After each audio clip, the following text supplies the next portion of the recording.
Have you ever thought about a wonderful world where all the animals are happy, alive, safe, and not being threatened by climate change? If not, then it's time you do. Many animals in the world are dying because of the slow rise in temperature, and we need to put a stop to it. Strangely enough, did you know that even monarch butterflies are having their habitats destroyed by global warming? Today I'll be speaking to you about climate change and what it's like for the animals. So sit back, relax, and learn how you can help. You may be wondering what animals are dying from climate change, from global warming, and how. Well, climate change affects animals in different ways. For instance, African elephants are highly sensitive to changes in temperature and habitats and are harmed by new diseases that can be spread by a changing environment. They also need large amounts of water to survive, something that is threatened by increasing spells of drought and desertification throughout the world. Polar bears, meanwhile, depend on polar ice that is rapidly melting to access food. Did you know that green sea turtles base their reproduction habits on temperature changes?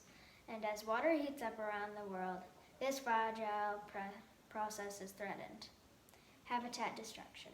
Habitat destruction is the key impact of global warming on wildlife, in which ecosystems, places where animals have spent millions of years adapting, quickly transform in response to climate change, reducing their ability to fulfill the species' needs. Habitat disruptions are often due to changes in temperature and water availability, which affect the native vegetation and the animals that feed on it.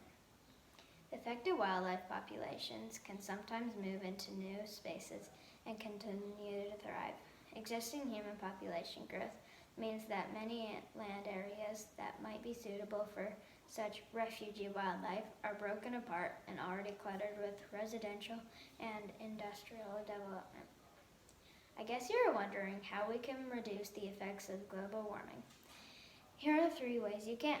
First, you could try to minimize the amount of Glad wrap and other plastics you use. To replace those, you could look up how to make beeswax wraps or buy some reusable containers to keep your food fresh.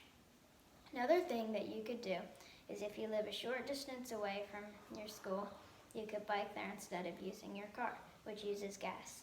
Because when a petrol car is driven, it emits carbon monoxide, which pollutes the air. Finally, don't be lazy. Recycle plastics and don't leave rubbish lying around. Rubbish easily makes its way into the water and harms animals. Let's save those adorable turtles. In conclusion, I hope you have learned some new ways to help save the Earth's amazing animals from global warming, and tell your friends how they can help too. From what animals and how they are affected by climate change and to habitat destruction.